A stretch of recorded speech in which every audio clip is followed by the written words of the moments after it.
बाद जानेंगे situational approach के बारे में। आज मेथड पढ़ेंगे हम लोग सिचुएशनल अप्रोच। मेथड्स नंबर कितना नंबर पे है?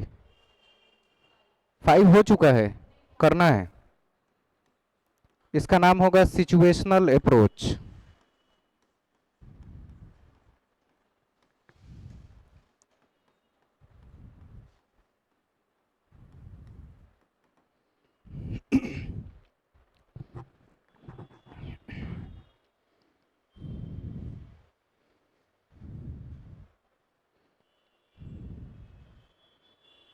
लिखेंगे in this method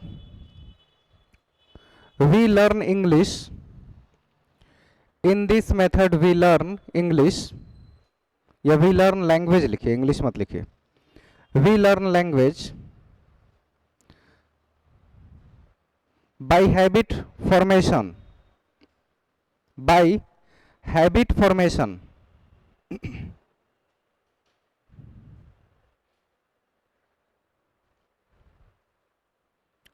line change करके लिखेंगे mistakes are avoided. Mistakes are avoided, avoid करना, मिस्टेक्स को एवॉइड करना होता है, तो मिस्टेक्स आर एवॉइडेड लिखा जाता है।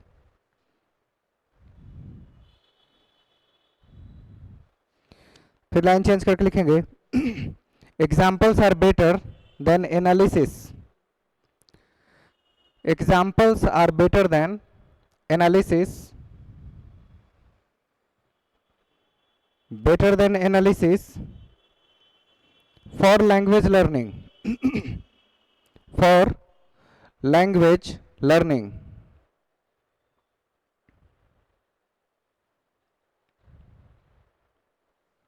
next, meaning of the word, meaning of the words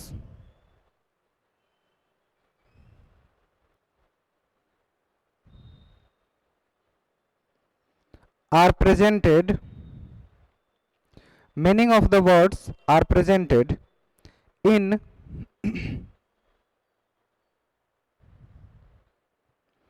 in linguistic and cultural context, in linguistic and cultural context।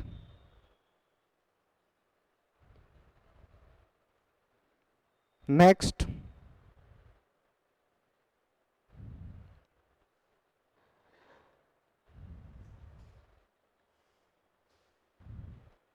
language materials are used, language materials are used to create appropriate situation, to create appropriate situation, to create appropriate situation। next,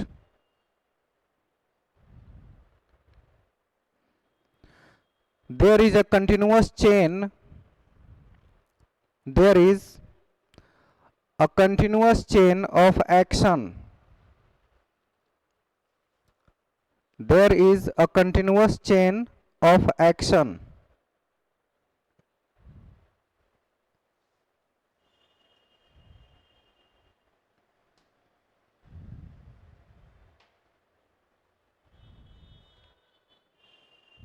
line change करके लिखेंगे language learning is easy in this method, language learning is easy in this method,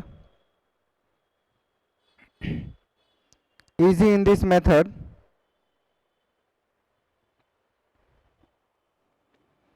and it is related to real life situation, and it is related to real life situation।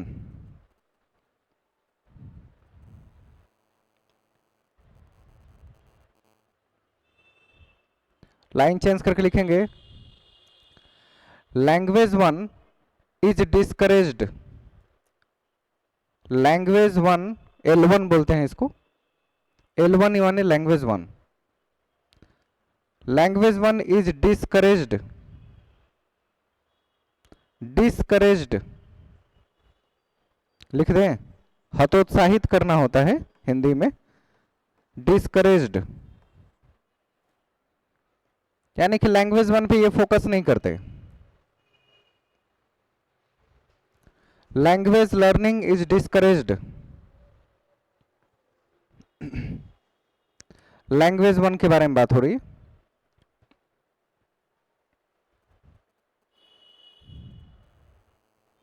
Line change करके लिखेंगे, only limited vocabulary are used, थोड़ी बहुत इसकी कमियां 2-3 लिख लेते हैं। Only limited vocabulary are used, limited vocabulary are used. दूसरा लिखेंगे, it is useful to teach lower class, it is useful to teach in lower class, छोटे बच्चों के लिए उपयोगी है ये, teach in lower class. Line change करके लिखेंगे, drilling and practice, drilling and practice, drilling and practice make the class uninteresting, drilling and practice make the class uninteresting, uninteresting।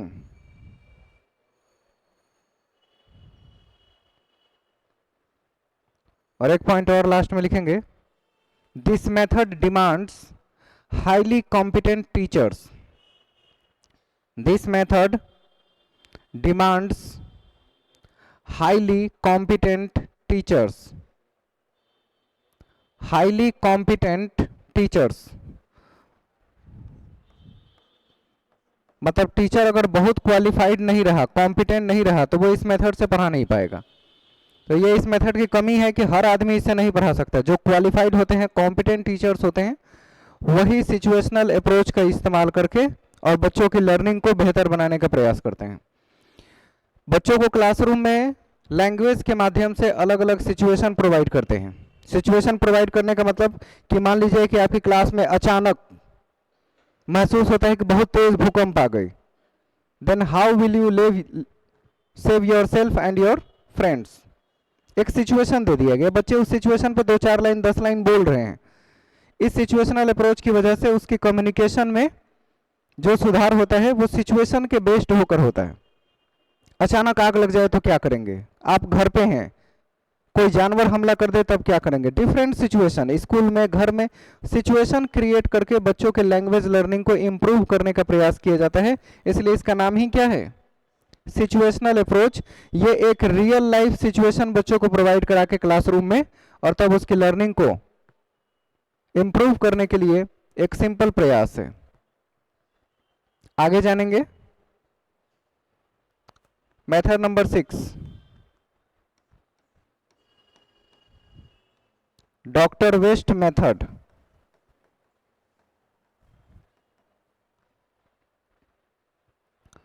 Doctor West method ना लिखिए, इसको न्यू मेथड लिखिए। इसको कहा जाता है doctor waste new method.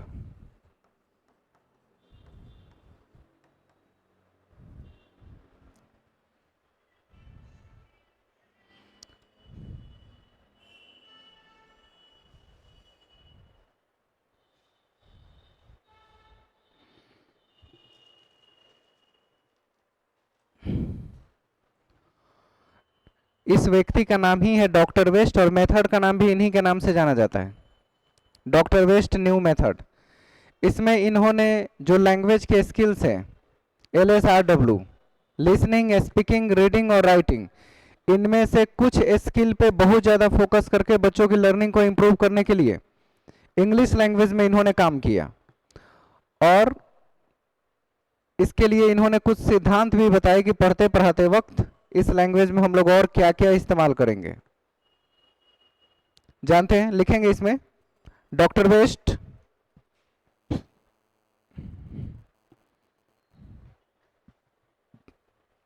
Waste emphasis on, emphasis मतलब जोड़ देना, doctor West emphasis on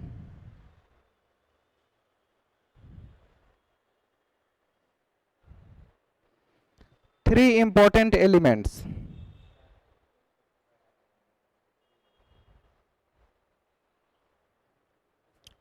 three important elements. Number 1 reading,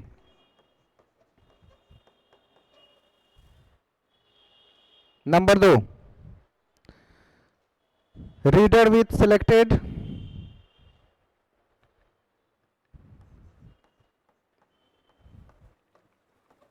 readers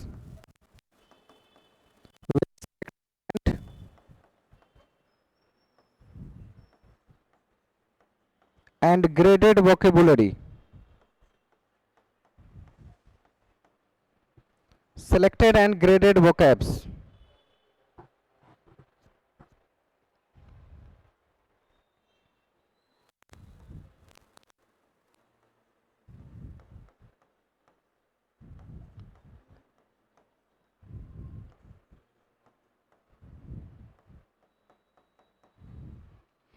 और तीसरा है well judged use of L1।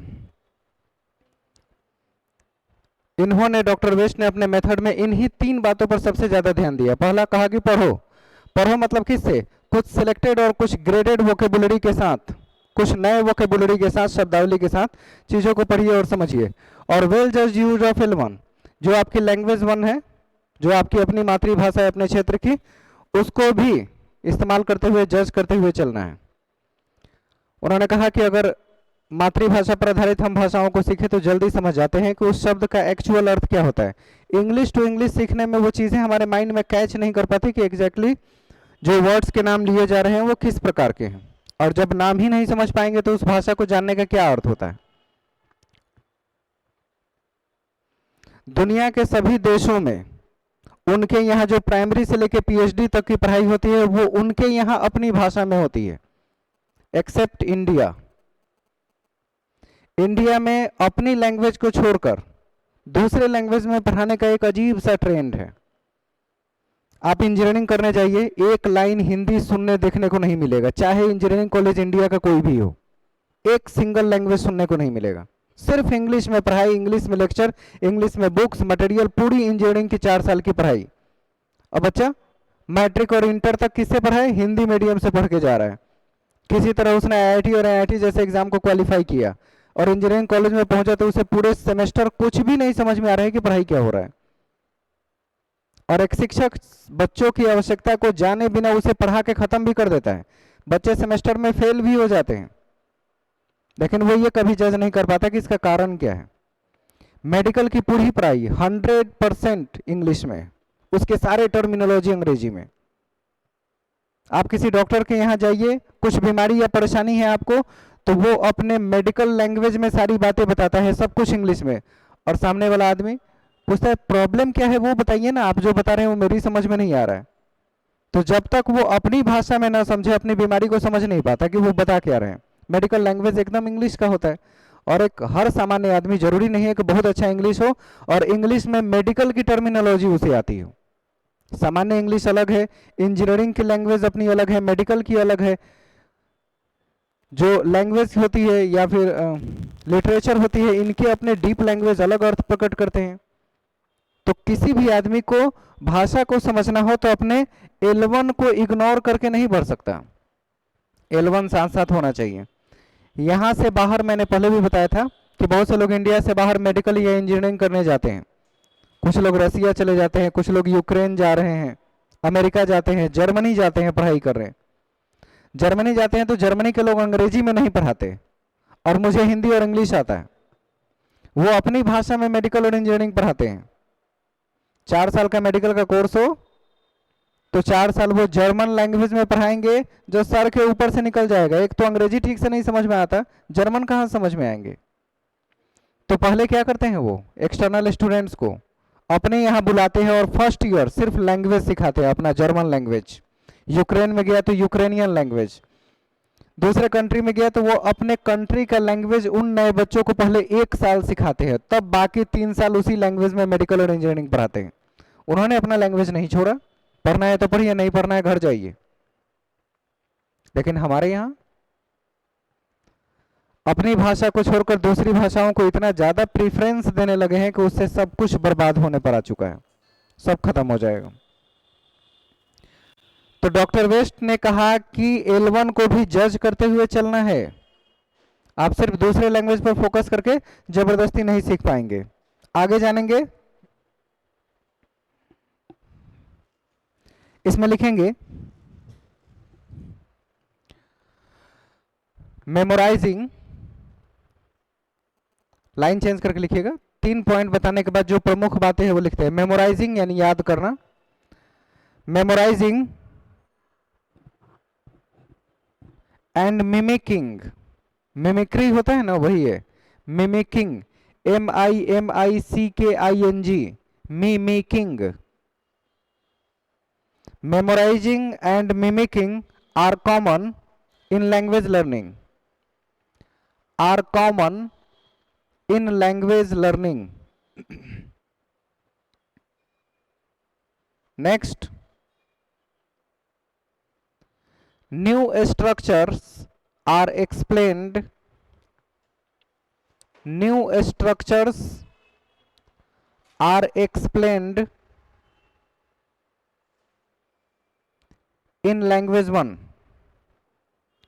new structures are explained in language 1. Next, grammar is taught, grammar is taught inductively, taught inductively using model sentences, using model sentences,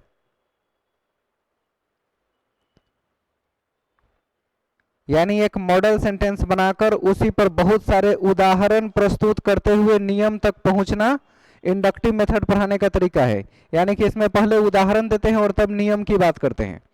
तो doctor West method inductive तरीके से grammar पढ़ाने की बात करते हैं। Next,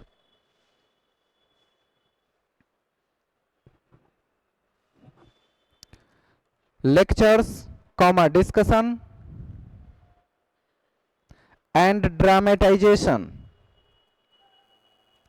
lectures comma discussion and dramatization are used, dramatization are used at advanced level, dramatization are used in advanced level.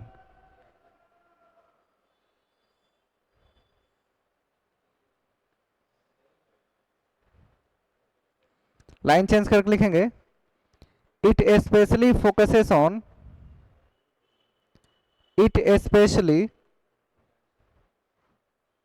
Focuses on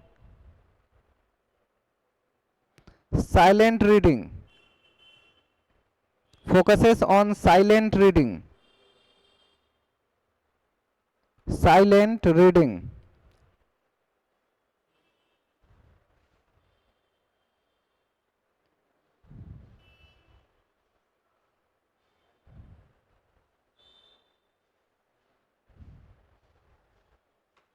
line change करके लिखेंगे, the order of acquiring 4 basic skills of language, the order of acquiring 4 basic skills of language,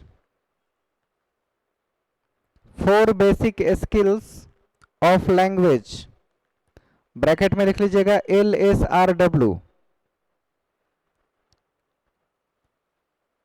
LSRW, चारों कौशल है ये, 4 basic skill of language LSRW are challenged,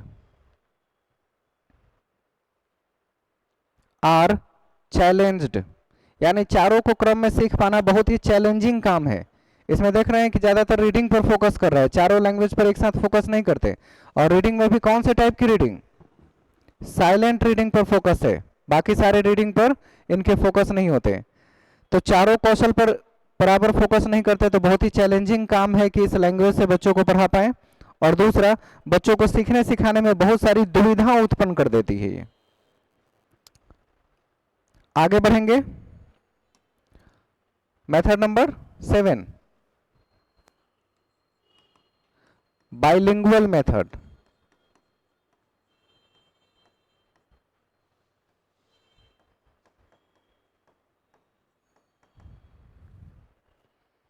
bilingual method जो कि मैं इस्तेमाल करता हूं क्लास पढ़ाने में, हिंदी और इंग्लिश दोनों का प्रयोग करते हुए क्लास को पढ़ाना, क्या कहलाता है?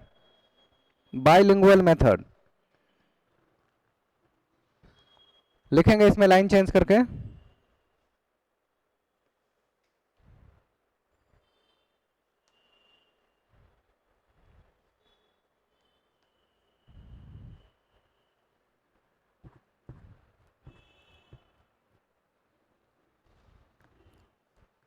देखिए in this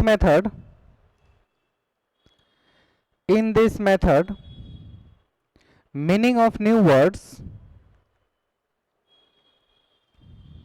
in this method meaning of new words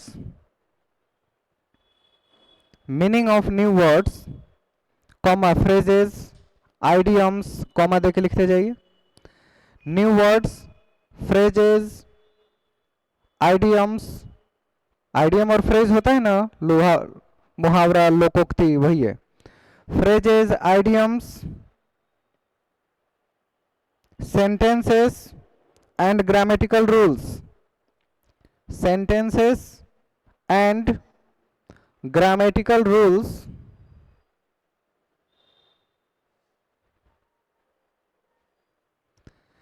is conveyed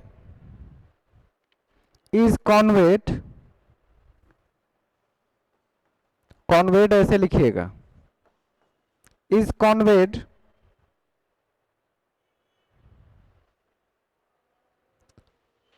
through language 1, conveyed through language 1 in initial stage, language 1 in initial stage। मतलब यही है कि शुरुआती दौर में बच्चों को जो हम भाषा पढ़ाते हैं उसमें सेंटेंस पढ़ाए, ग्रामर के रूल्स पढ़ाए, वर्ड्स पढ़ाए, फ्रेजेस पढ़ाएंगे, आइडियम्स या कोई भी चीज पढ़ा रहे हैं तो उसको अंग्रेजी में पढ़ाते समय उसको लैंग्वेज 1 में यानी उसकी मातृभाषा में भी समझाना और बताना है। अगर आप मातृभाषा को समझाए और मतलब उसे क्लियर किए बगैर डायरेक्ट सिर्फ इंग्लिश टू इंग्लिश बातचीत कर रहे हैं तो बच्चे समझ नहीं पाते। तो बाइलिंगुअल लैंग्वेज इसी और इशारा करता है कि आपको एक साथ लैंग्वेज 1 का प्रयोग करते हुए बच्चों को इंग्लिश सिखाना है, चाहे किसी भी प्रकार के भाषा में शब्द का प्रयोग कर रहे हो। दूसरा पॉइंट लिखेंगे, L1 is used, L1 माने language 1, L1 is used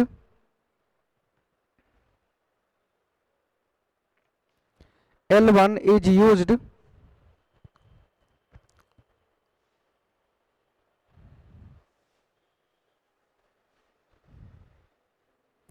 only by the teacher to explain vocabulary, only by the teacher to explain vocabulary, to explain vocabulary।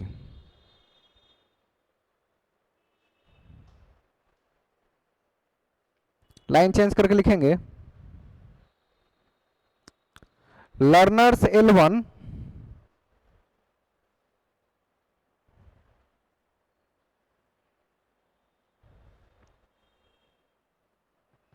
learners L1 scaffolds, learners L1 scaffolds L2 learning, scaffolds L2 learning।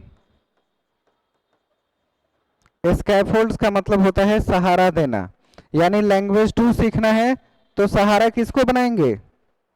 L1 को। Language 1 हमारे लिए सहारा बनता है ताकि language 2 को हम समझ सके, सीख सके। दूसरा पॉइंट लिखेंगे,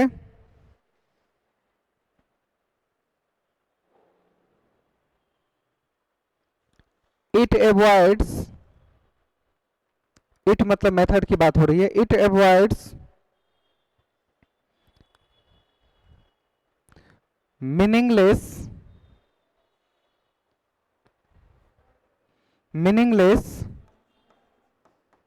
and tedious parroting, meaningless and tedious parroting, board पर लिख दिए, and tedious parroting of the language input, of the language input,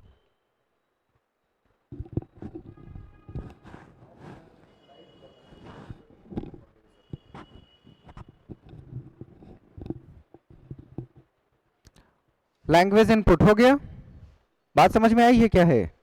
tedious पैरोटिंग का मतलब है तोते की तरह रटना, टर टर करना, वही इंग्लिश में कहलाता है टेडियस पैरोटिंग। तो बच्चों को मीनिंगलेस यानी शब्दों का अर्थ न जानना या फिर तोते की तरह रटवा देना, इन दोनों में से कोई भी गति बाइलिंगुअल में काम नहीं आएगा। ये ध्यान रखिएगा कि रटवाना नहीं है, हमें लैंग्वेज 1 का इस्तेमाल करते हुए रोट लर्निंग को इनकरेज करना है, डिस्करेज करना है, इनकरेज नहीं। रोट लर्निंग को हतोत्साहित करेंगे, बच्चे अपनी समझ के साथ चीजों को पढ़ना शुरू कर देंगे। नेक्स्ट लिखेंगे,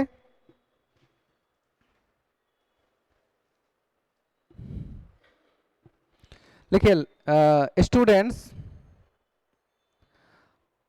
understand grammar and vocabulary, students understand grammar and vocabulary easily with language 1, easily with language 1,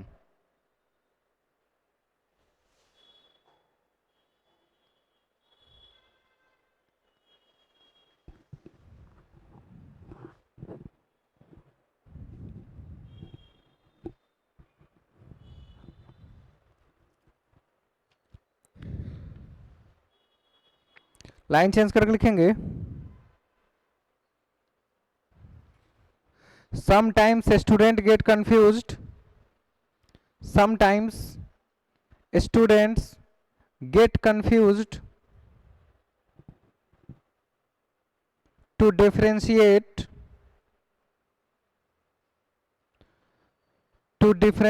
between L1 and L2, to differentiate अंतर करना, to differentiate between L1 and L2,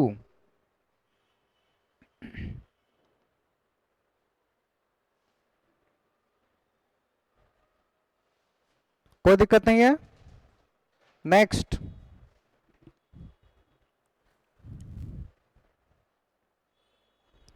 अब आते हैं method number 8, total physical response.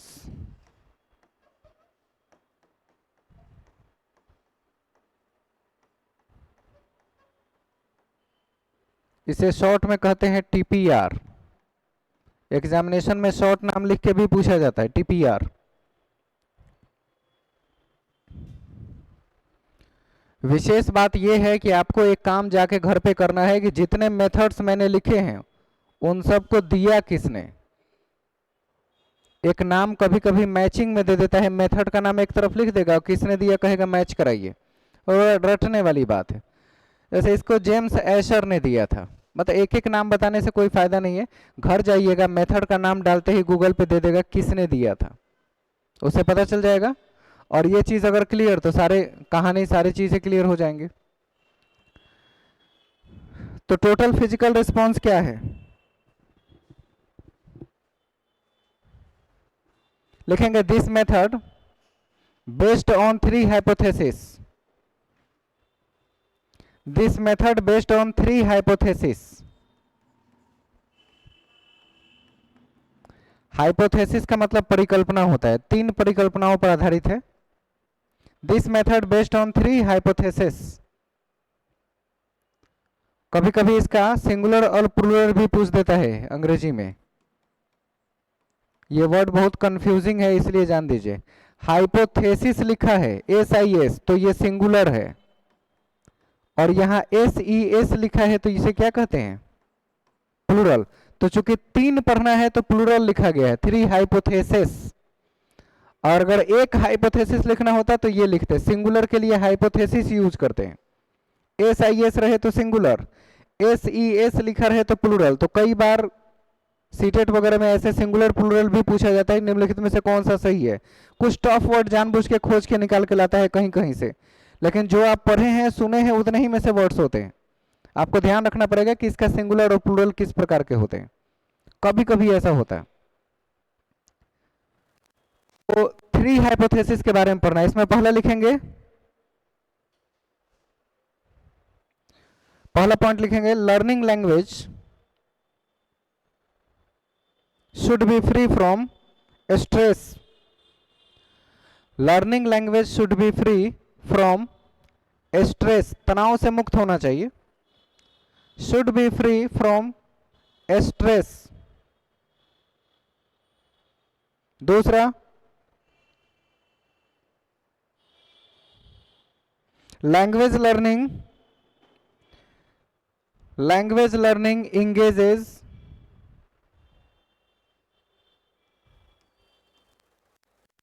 Engages मतलब होता है व्यस्त रखना। लैंग्वेज लर्निंग इंगेजेज, बोर्ड पर लिखा हुआ है, the right hemisphere of the brain, the right hemisphere of the brain, right hemisphere of the brain. और थर्ड पॉइंट लिखेंगे, basically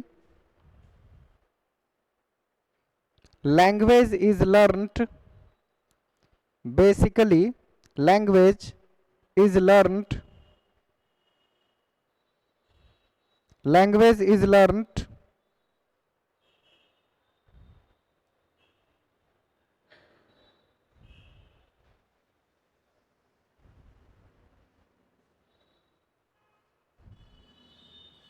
language is learnt by listening, language is learnt by listening,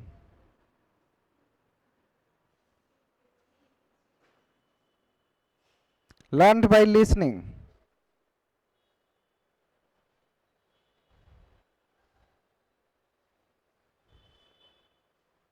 line change करके लिखेंगे, students are given, students are given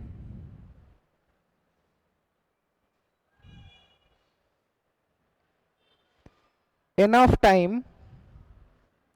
students are given enough time to learn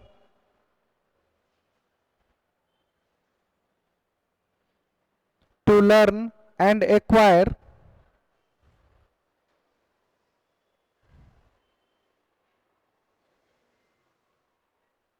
a speaking skill, acquire a speaking skill using listening, a speaking skills using listening।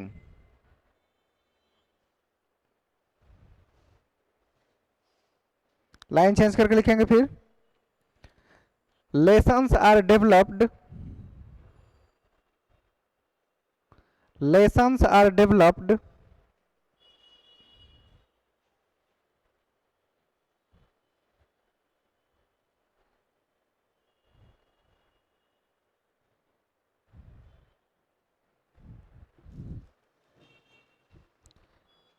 around grammar, lessons are developed around grammar,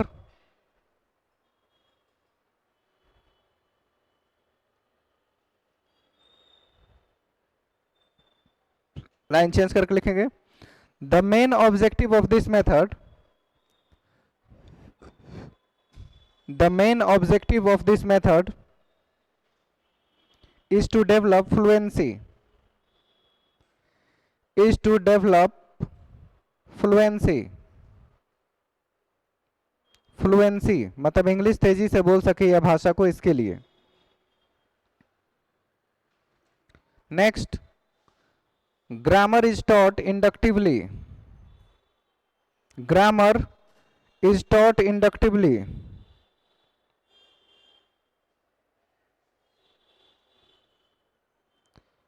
inductively. Next,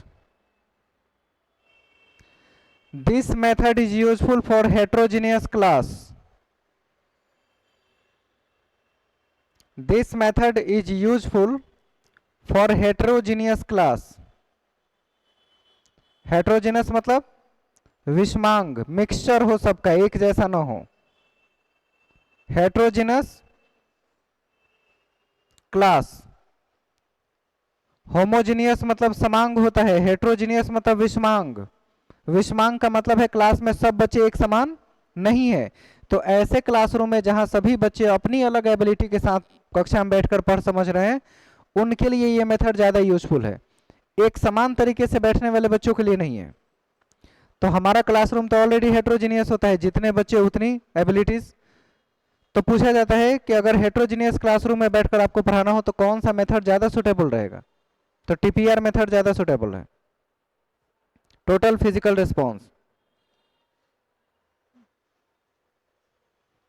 लिखेंगे। It is also useful to teach, it is also useful to teach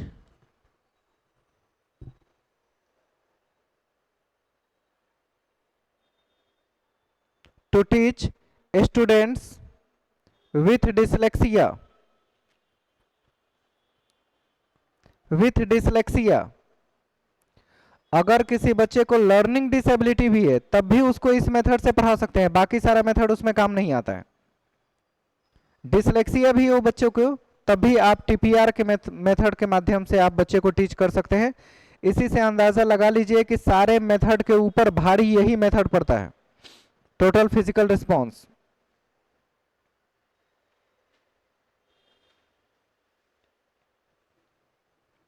इस method में थोड़ी सी कमी भी, एक दो point लिख लेंगे। Students do not get chance, students do not get chance to use English, to use English creatively.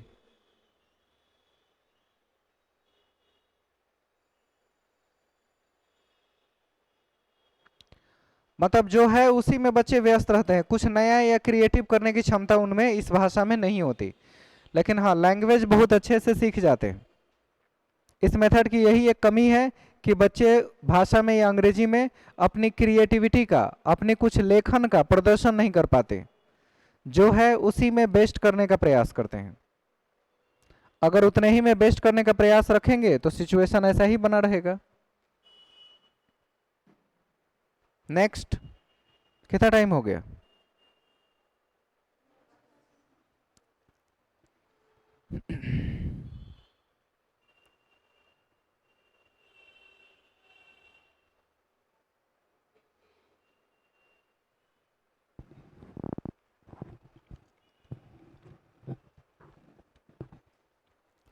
आगे पढ़ना है होल लैंग्वेज फॉर्मूला, यानी संपूर्ण भाषा जिसको बोलते हैं।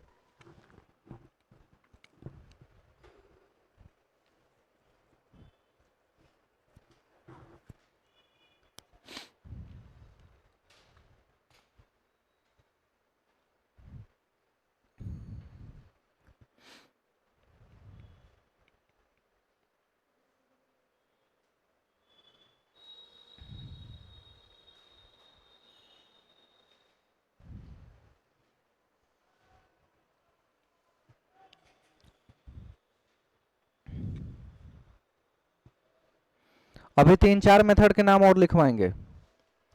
13 से 14 मेथड लिखवाते हैं, जिसमें से 5 सवाल डायरेक्ट आता है, इतने ही मेथड में से, और आज तक कभी मिस नहीं हुआ है।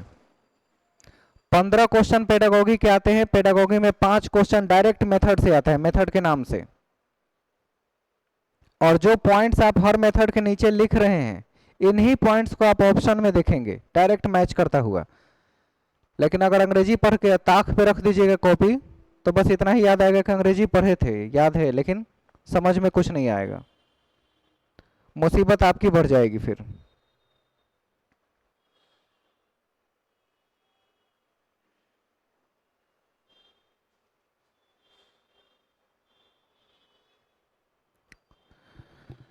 तो बस अंग्रेजी रहने देते हैं इतना ही।